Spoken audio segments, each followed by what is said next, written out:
Hello and welcome behind the scenes of some of Britain's latest unsolved mysteries and to your chance to help to clear them up. The programme's live, of course. Here's the number, 081 811 8181. And here are the detectives who run the cases and who are waiting for your call.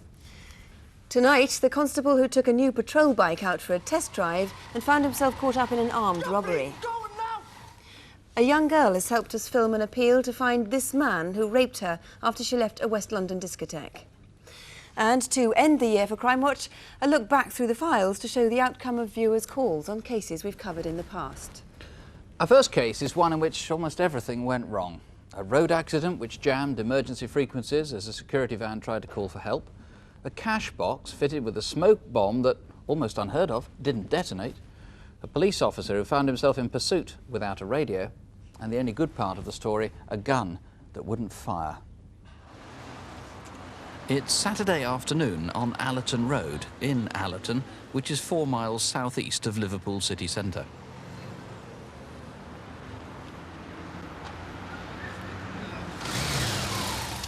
PC Graham Picken had been policing a local football match and was now to take a bike for an official test ride. There was no radio, no siren, and the blue flashing lights weren't yet wired up. At about 3:15, Securicorps arrived at the British Gas showroom on Allerton Road to collect the day's takings.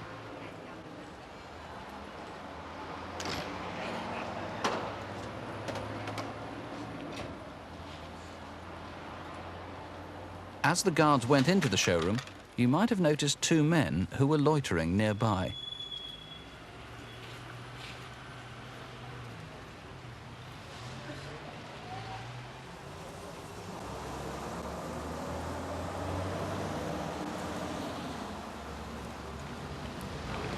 Drop the box! Drop the box!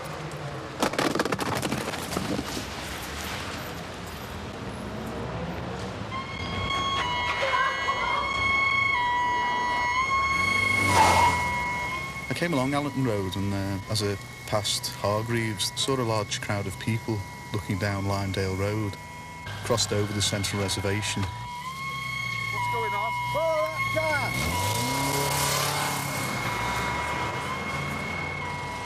PC Picken wasn't yet sure precisely what had happened, and unable to radio for assistance, he set off down Lymedale Road. The escort turned right into Elm Hall Drive, and then accelerated away across Queen's Drive.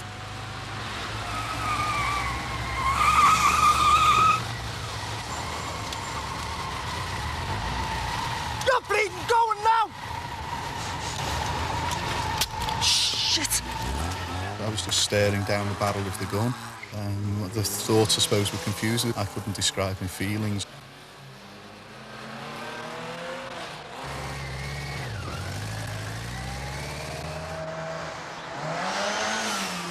The car did a sharp left onto Penny Lane. Travelled along Penny Lane at 60, 65 miles an hour. I was staying a safe distance behind the vehicle in case he did discharge the gun.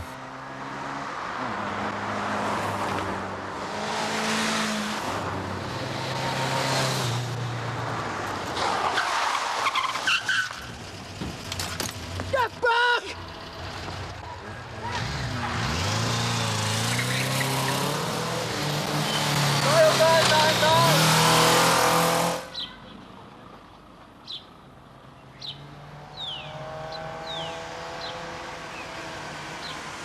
The vehicle then turned into Ibbotson's Lane, and then knowing it was a dead end, I turned round in Greenbank Road and went back to the end of Penny Lane where the bag had been dropped. I was thinking that maybe the gun was in the bag.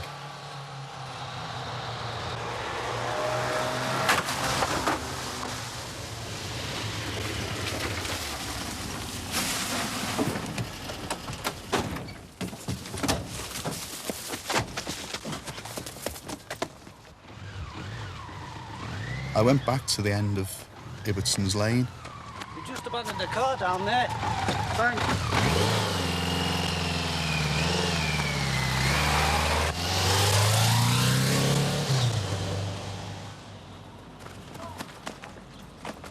The three men ran across Queen's Drive into the grounds of Mossley Hill Hospital.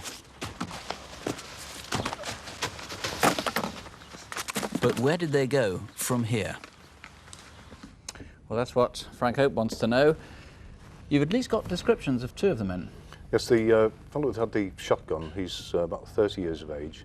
He's quite small, he's about 5'6", short dark hair with a sallow complexion and a Liverpool accent. The man that had the handgun, he's slightly taller, he's about 5'8", again late 20s, short dark hair and again with a Liverpool accent. What do we know about the driver? The only thing about the driver, he's got blonde hair, was wearing a baseball cap and a dark jacket. For perhaps a Scouser like the others? Possibly, yeah. Now, there's no doubt somebody watching tonight knows who these people are. It's a good bet, isn't it? Oh, yes, yes.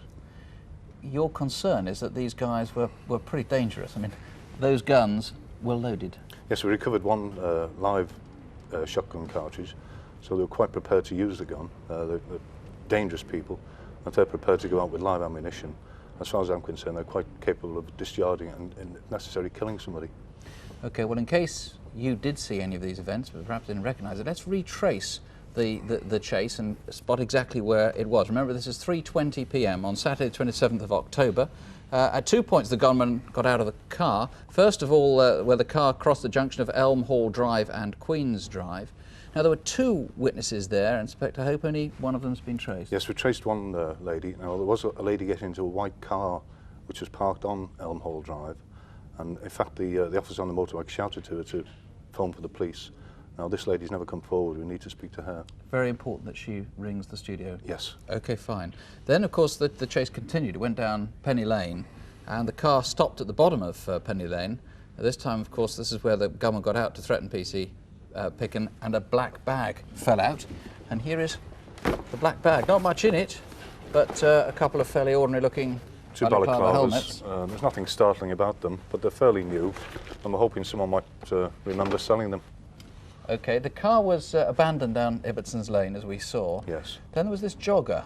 Yes, now, he obviously tried to help, but probably doesn't know you still need to talk to him. Yeah, he's obviously the person who saw the driver's face. Now, he's never come forward, despite us asking for him, and we certainly need to speak to him quite urgently. He might not have heard local appeals. What do we know about him? He's about 50 years of age, grey hair, and was just in a dark jogging tracksuit. OK, now, the men ran off, as we said, into the grounds of Marsley Hill Hospital, and they were not, after that escape, after they went across the wall there, seen again, unless, possibly, it was they who were seen by a witness about an hour later. Yes, so the lady who saw them with the shotgun, she's convinced that she saw a maroon Escort about an hour later on Chilwell Fiveways.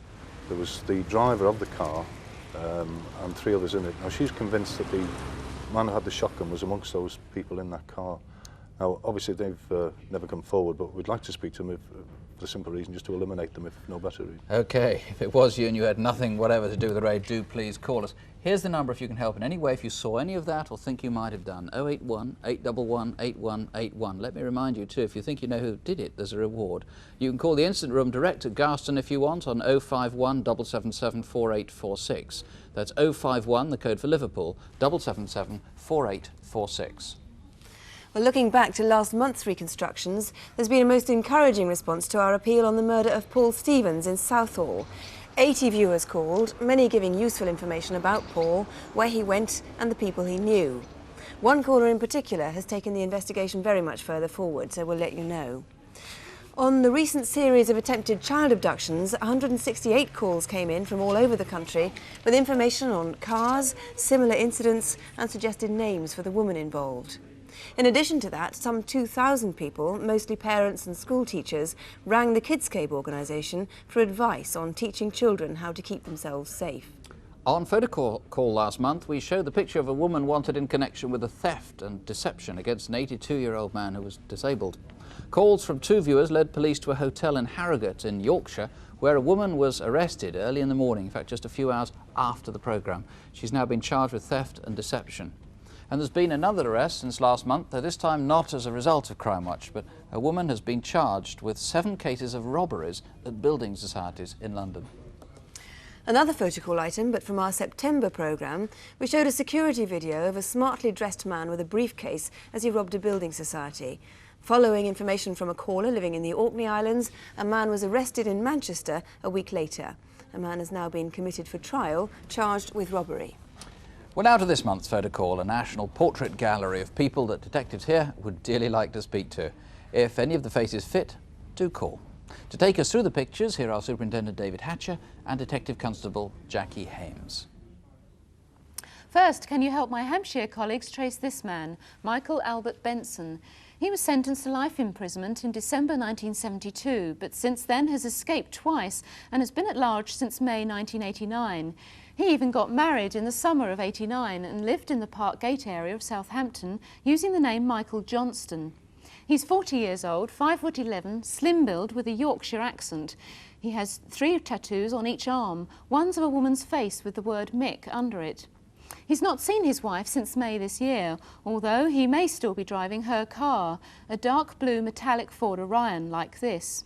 You may have seen him in it anywhere in the country, since he gets jobs with security companies and is known to travel extensively. But if you have seen him recently, please be careful. I must warn you that he is potentially dangerous and you should ring us rather than approach him yourself. But please do call. If you recognise this decidedly shifty-looking robber, you may lead officers to a team of thieves operating around Gerrard's Cross in Buckinghamshire. He didn't realise the camera was picking up every move as he stole an expensive bracelet. The next day, the same man was caught on video with a woman accomplice at a jeweller's in nearby Amersham. They distracted the staff and stole a valuable ring. The man is in his late teens, early 20s, 6 foot, slim, with short dark hair. We believe he's been involved in other thefts in the area. His accomplice is in her early 20s, 5'4" to 5'6", and had blonde permed hair. Call us if you recognise them. British Transport Police investigating the theft of £28,000 would like to speak to David Jowry. Mr Jowry was working as a relief booking clerk at Morden Underground Station. On Wednesday the 10th of October he left work at 1 p.m. carrying a large black bin liner and hasn't been seen since. Shortly afterwards it was discovered that the last few days' ticket takings amounting to just under £28,000 were missing from the safe. Dave Jowry is 55, 5'7", medium build and wears spectacles. If you know where he is, please ring us now. And finally, police in Merseyside would like your help to track down this cheerful amateur filmmaker. Perhaps the reason he's looking so pleased with himself is because he's just hired a video camera which he will fail to return. This is not the only time he's obtained expensive professional equipment in this way. Polaroid photos of the same person in the same suit have been taken in video hire shops in North Wales, Merseyside and Cheshire during September and October this year. These are taken as part of the hire agreement. Using stolen checkbooks and driving licences as proof of identity, he's borrowed and not returned £10,000 worth of video cameras and accessories. He's in his mid-20s, 5'9" to 6 foot and of slim build. So if you recognise him or any of our other photo call faces, please ring us now. And here's the number, 081 811 8181. 081 811 8181. Over the last 5 years or so, the police and the legal system have evolved a much more sensitive and understanding attitude to women who have suffered rape. And as a result, more people have had the courage and the confidence to report what's happened to them.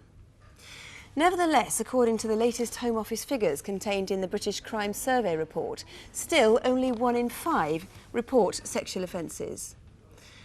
5 weeks ago, a 17-year-old girl was raped after leaving a disco in West London. She courageously decided to work with the Crimewatch team in making the film we're about to see, in the fervent hope that the man who attacked her may be caught and that other women can be prevented from suffering what happened to her.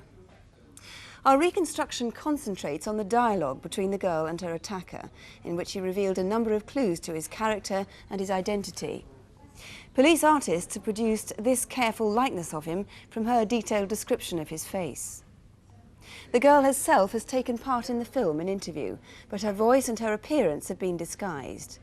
The actress who plays her part doesn't look like her at all. But you may remember seeing the man outside the Broadway Boulevard Disco in Ealing, Broadway. It's the small hours of Saturday the 27th, Sunday the 28th of October. It's the night the clocks went back an hour. The new time is 3:30 a.m.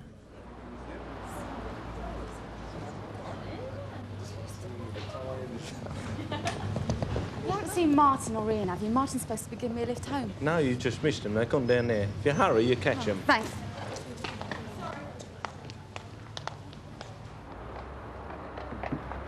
Why are you running? Are you okay?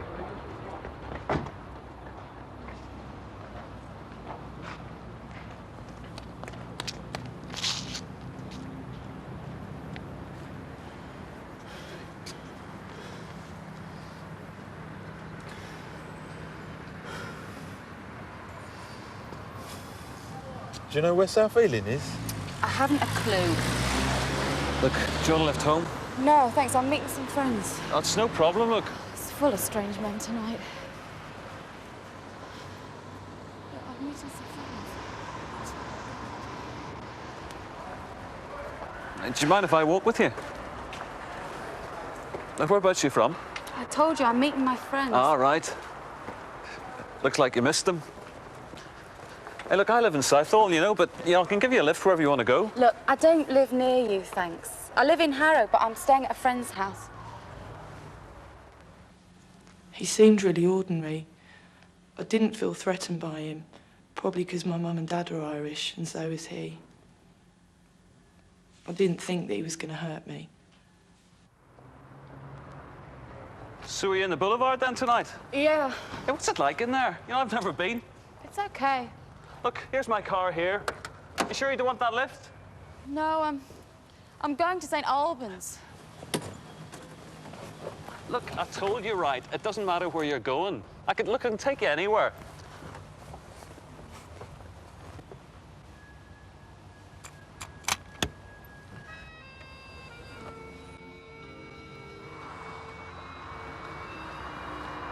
Here. Do you want a cigarette? Thanks. John! John! John!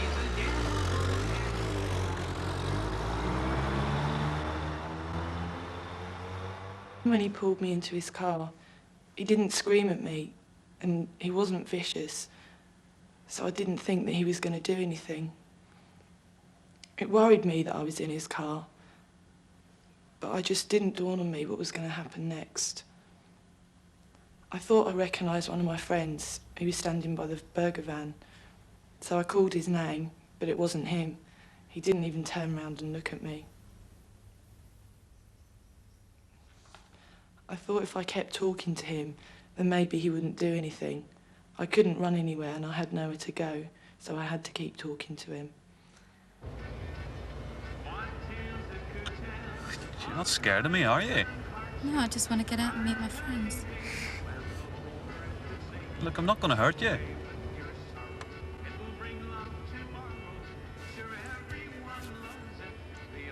Come on, I'm just holding your hand. Hey, you don't mind that now, do you? Look, if I tried to kiss you, you'd slap me, right? Yeah, I just want to get out. Right. You see, girls, normally when they hear my accent, they just walk away. They won't even talk to me. Because you're Irish. Yeah. My uncle's from Coleraine in Londonderry. All right. Where are you from? Me? I'm from a wee village, actually, about 20 miles outside Coleraine. Are you Irish? I suppose you must be with those freckles, eh? Yeah, Tipperary. Oh, lovely. Ireland's really lovely. I'd like to live there. You can say that again. I'll tell you, as soon as I finish my exams, I'm going straight back. Look, don't worry. Oh, come on. Hey, smile. That's it. I noticed that he had a lot of country and Western Irish tapes in his car. There was a graphic equaliser on top of his radio, and he had an empty packet of cigarettes next to it. When I started getting really worried about being in his car, I started taking notice of the road signs to see where we were.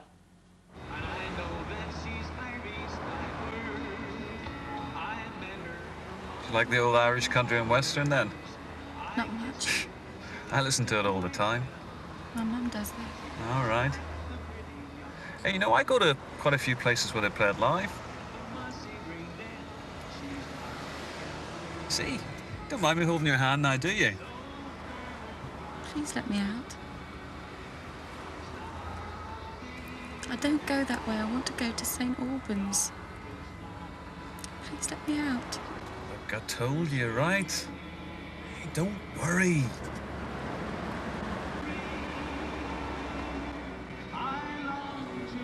It's then that he drove off down the slip road and attacked me. He told me that he'd done it before. He can still do it again, but he did it to me. So please, if anybody knows who he is, can they ring up Crimewatch and help? Well, Bill Douglas, he told the girl he'd done this before. Do you have any evidence that he has committed this kind of crime before? Well, we strongly suspect so. As a result of our inquiries, about a week after this offence occurred, we became aware of a young girl who lives in Greenford. She tells us the same story. She was collected by a man in a red Ford Cortina who was an Irishman.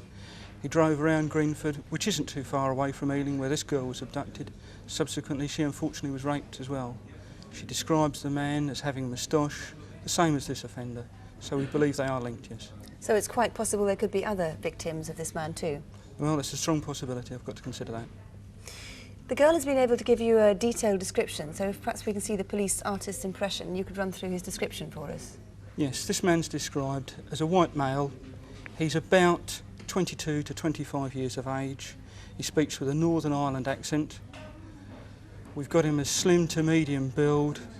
He certainly is of a confident nature.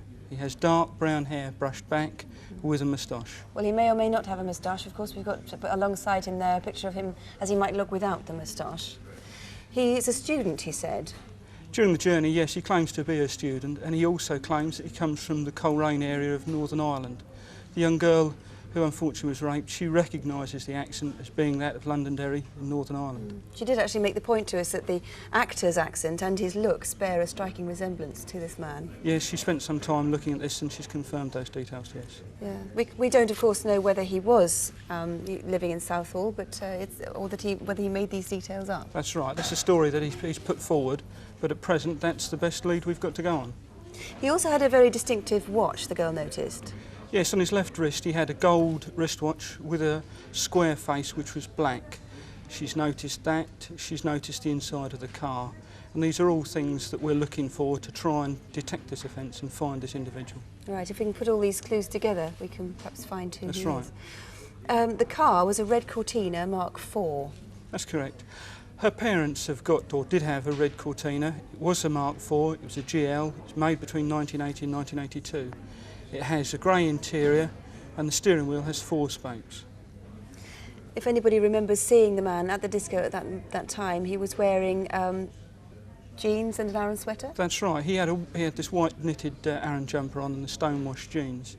Now, he would never have been allowed into the disco wearing those clothes, so he obviously wasn't there for that evening anyway. So if anyone saw him or the car outside it or in that area, also it had a distinctive radio cassette equipment in it, didn't it? Yes, we've looked at that. We've got a graphic equaliser incorporated with a radio, which is quite an expensive item. The graphic equaliser basically adjusts the tone of the music in the car.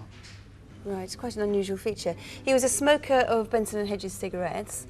Is there anything else you'd like to add to this appeal? Well, this man clearly listens to Irish country and Western music.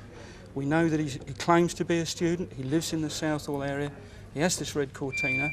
We would like someone to come forward and tell us if they know of an individual like that.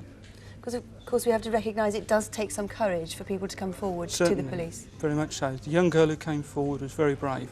And anyone who comes and tells us these stories, we will listen to them and we will act accordingly. They can come forward with all confidence. There is no problem with us. Well, Mr Douglas, thank you very much indeed. In fact, the Hertfordshire Force is known for the particular care and sensitivity with which they handle these cases, and some of the women officers who specialise in sexual assault cases there are actually here tonight in the studio to answer calls. So, if this man has attacked before, and if you've been a victim, ask to speak to one of these officers. The number here to the studio is 081 811 8181, or the direct line to the Watford Police Station is this, 0923 244444. That's 0923, which is the code for Watford, 244444. Well, now some brief appeals from police around the country. Here with the Incident Desk are Detective Constable Jackie Hames and Superintendent David Hatcher. colleagues in Gloucestershire would like to trace two men who threatened a security guard in Cheltenham and then had to kick their bike to get it going and make their getaway. On Friday the 26th of October at 4:30 p.m, Securicorps were making a collection from the Safeway supermarket in Cheltenham. The security guard was walking back to his van when a man with a pump-action shotgun ordered him to lie on the ground. Another man appeared with an automatic pistol. They grabbed the money bags and fled down the road. Witnesses saw them get onto a Kawasaki motorbike, which they had real trouble starting. They made their getaway, weaving through the rush hour traffic. The faulty bike was abandoned in Trinity School Lane, a quarter of a mile away. Who knows, it probably couldn't get much further. In fact, it was in need of major mechanical attention, and colleagues are intrigued to know how it even got to Cheltenham, a distance of 100 miles from where it was stolen.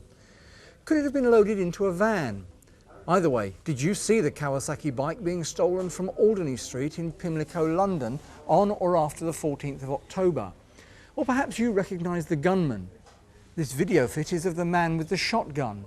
He's described as 5'8", in his early to mid-20s, slim to medium build with dark, unkempt, wavy hair.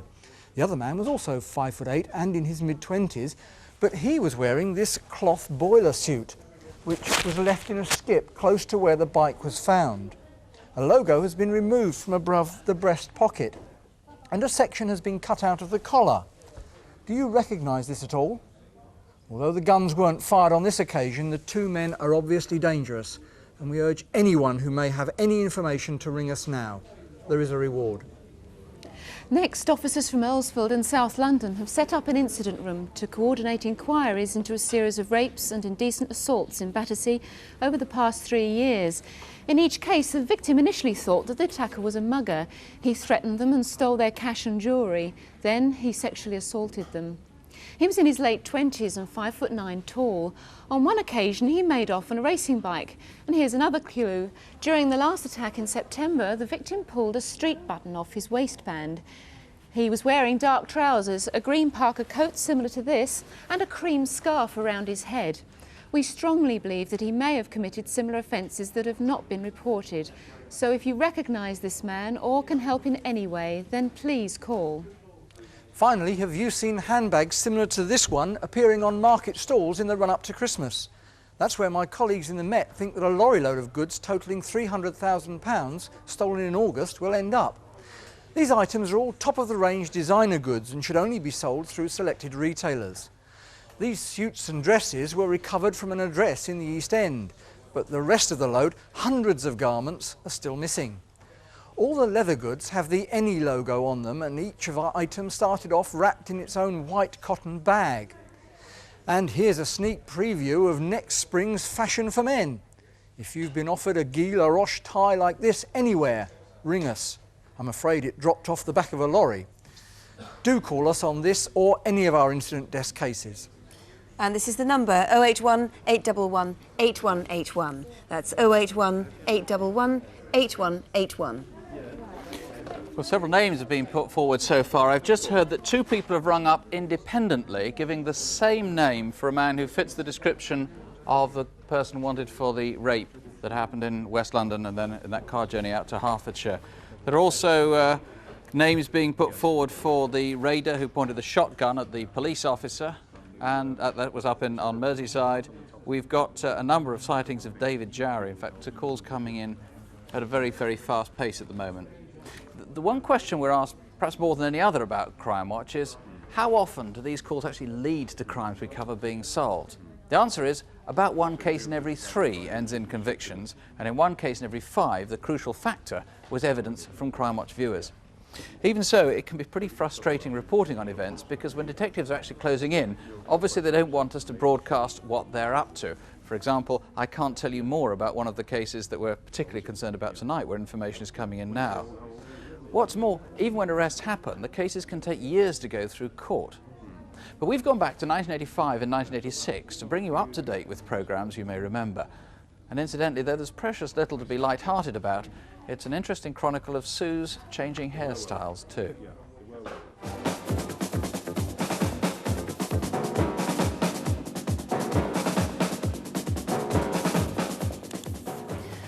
Our next reconstruction is the tragic death of Diane Sindelle in Merseyside.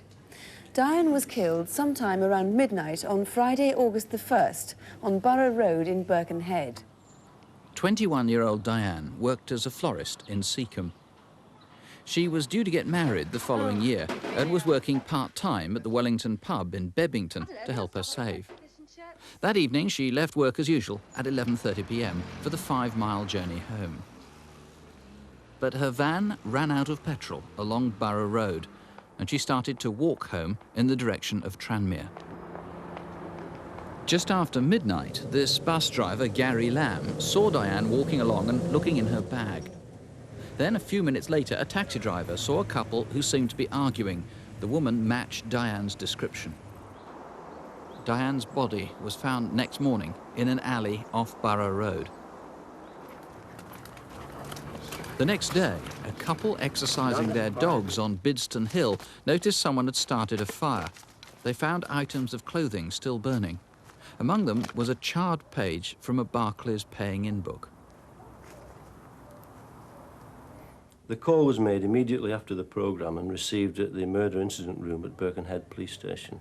It was from a woman who, at the time of the murder, was living in Birkenhead but had subsequently moved to Cumberland. She told us that the day after the murder, she'd been walking with her boyfriend on Bidston Hill when she'd seen a man running from the area where Diane's clothing was found. On interview, they were able to give us a very detailed description of this man. And this was obviously a main line of inquiry, and 5 days later led to the arrest of a man. Police had other forensic evidence, and after the longest murder trial in Merseyside legal history, a local 29-year-old unemployed labourer was given life imprisonment. First on incident desk, a rape in Basildon in Essex. It happened at lunchtime on Wednesday, March the 19th, at a house on the A13 in Thundersley. A woman was attacked with a hammer and raped in her home. Our graphic artists made a video fit, and we also showed a profile of the assailant's clothing. It led a group worker to ring police and say he believed they belonged to a young man who'd gone missing from a youth treatment centre a few days before the rape. Roy Page ran a corner sweet shop in the old part of Bedminster and regularly stayed open from early morning to late in the evening. His body was found in the back of the shop on Thursday the 18th of July. Mr. Page had run his shop for 10 years, and most of his customers were regulars. His wife had died 3 years earlier, and since then his sister Shirley came round to help. This money here, I'm putting it back in the safe. At 4:30 that afternoon, a man was seen hanging about outside Roy's shop.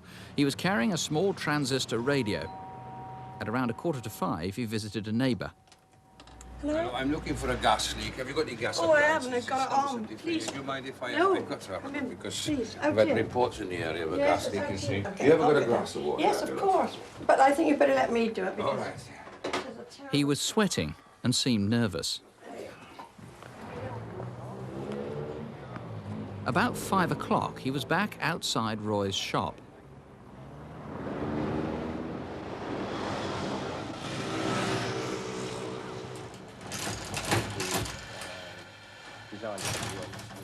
Three hours later, the police were called. Every gas appliance in the house had been turned on, and Roy Page was dead. 7 days after our Crimewatch reconstruction, the bogus gas official was seen on the south coast. The scene was all too familiar. Once again, he called at a corner shop. A Crimewatch viewer saw him walking back towards the shop and was the first of 6 witnesses in 2 hours round Portsmouth to call the police. This man saw him settle down on the grass and recognised him straight away. He fitted the reenaction completely. He was a dead ringer for the guy, almost more or less identical to the actor. But I think I just spotted the guy that was on Crimewatch UK last week. He committed a murder in Bristol, I think. The man was arrested, and a detective from Bristol went down to see him. He was just as I pictured in my mind's eye during the investigation. I introduced myself and said that I was from Bristol, and I arrested him for the murder of Roy Page. And again, I'll never forget this. He replied that he wanted a drink of water. And I thought, this is the man. It must be the man, because The witness, Mrs. Perkins, had described how the fellow wanted a drink of water. You ever got a glass of water? Yes, of course. But I think you better let me do it. All right. It slotted in so neatly, it was just almost too good to be true. The events in Portsmouth were a complete rerun of the events in Bristol.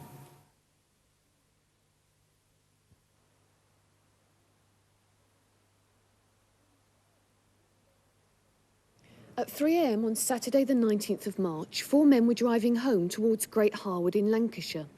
They're about 3 miles from Blackburn town centre when they passed this lay-by. On the opposite side of the road, they saw something burning. At first, they thought it was a tailor's dummy, but as they got close, they realised that it was a person. Lancashire police arranged for an expert to make a sculpture of the man's head in the hope that someone might be able to identify him. Indeed, a viewer did ring in and identify the face while the programme was on the air. The victim was 38-year-old Sabir Kassam Kilu. In most murder cases, the killer is known or related to the victim, and this was no exception. 3 members of Sabir's family are now serving life: his wife, one of her sisters, and one of her brothers. Our final case tonight is a daylight robbery in which the bandits were armed with pistols, a shotgun, and a lollipop. It was Tuesday the 18th of November in Hyde in Manchester. A man was seen to get out of a red van in Corporation Street, about 200 yards from the bank. Then, a few minutes later, in Water Street, the same van dropped off another 2 men. Minutes later, a Securicorps van was making a routine stop. The total delivery was for £200,000. My family and I were all going out for the evening. I was sat there watching the television, touching my makeup up, and Crimewatch came on the television. They showed the top of the lollipop, which I instantly recognised as mine. I don't know why, but it was sixth sense or something, but I knew it was my lollipop.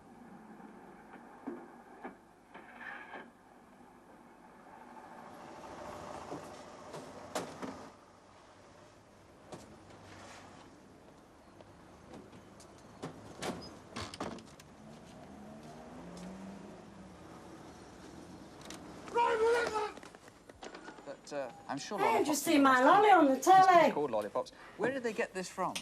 Well, we don't know. We've not found the owner of it. Right, so if anybody knows where this comes from, I gather it's 5 years old or so, at least. That's correct. Well, it's said that... it's an old type. That's correct, because the modern ones have a plastic pearl. Is that Crimewatch? Well, after she'd contacted the police, I sent a detective round to her address, and he had the lollipop with him. She had a look at it, and she identified it by 2 screw holes that were actually at the lollipop end of the stick. These had been fitted by her husband. About a year later, as a result of a lot of inquiries in the Greater Manchester area, a team of 4 people were arrested for a number of conspiracy offences. The information relating to this lollipop linked well into those, and as a result, at a future court date, apart from a number of convictions, one of those responsible obtained 14 years imprisonment. So, thanks very much to viewers. 1 in 5 of Crimewatch cases are cleared up. So let's hope there'll be more successful results like that on tonight's cases. But we'll end with one of our most popular features, Aladdin's Cave. Our treasure trove of unclaimed property comes this month from storage at police headquarters in Peckham in South London. But it could, of course, come from burglaries anywhere in the country. Here's Eric Knowles. Thank you, Sue. Well, I have to admit that my biggest social impediment is tea. Not drinking it, I'm afraid. I hate the stuff, but for some reason I do like teapots and I do like tea caddies, and I like this tea caddy. Dates from around about 1820, and it's decorated in a penwork technique with lots and lots of small different animals. Wonderful object. Equally wonderful is a rosewood Davenport. Now don't be fooled by the drawers on this side. They're all dummies, I'm afraid. The real thing's at the other side. Now, we do get quite a few carriage clocks in the cave, but these 2 are little jewels. Take this one, for example. Both French, both late 19th century. This one's decorated with the most wonderful silver filigree panels. And its big brother, well, it's decorated with Chaume-Levy panels also. Now, here's another different type of enamel, guilloche enamel. A brush set. It dates from this sort of Art Deco period, maybe around about 1925-30. But what makes it interesting is this RAF little applique in the centre. Very British. Equally British, a set of 4 sporting prints, fox hunting. Nice, hand-coloured, 19th century. Love the prints, hate the subject. However, come and have a look at this. This is quite an exciting object. This is a reverse painting on glass. What's more, it's Chinese. It's made for export in around about 1770, and it depicts the figure of Hebe. A very expensive Hebe, I would add. Next to it, pair of them. Notice treacle paintings, don't ask me why. They're actually reverse, they're prints reverse painted. And in this case, they depict the 4 seasons. Underneath 2 of the seasons, autumn and winter. This time Dresden, and they're actually copies of Meissen figurines that date from the 18th century. Next to it, figure of Byron, Lord Byron, completing Greek outire. Alas, Lord Byron dates from around about 1880, and he's not an 1850s example. Now, here's a chap with whom I have something of an affinity. Having a 5-day-old baby boy, I know what it's like at 3 o'clock in the morning. And here he is at the end of the bed, a German fairing. It came with a whole group of fairings, mostly German and mostly turn of the century. Here's a delightful little bronze figure of a girl. She's not signed in any way. Perhaps the age of innocence would do. But in front the dog, well, that's a different matter. That's P.J. Men, a top French animalier, and he dates from around about 1850. Good quality and also top quality. Look at this mirror frame. Minton, 1830, those wonderful floral encrusted flowers. I could almost pick one off and put it in my buttonhole. Stands on a fabulous French table, marquetry inlay, 18th century, alas, style only, but obviously from a good home. From a more humble abode, what about this little rocky? It's a lambing chair, and I can just imagine the farmer's daughter in about 1800 nursing her favourite little lamb back to health. However, should you prefer an old master, or dare I say, should you prefer an old malt, maybe this little secret cabinet's more to your keeping.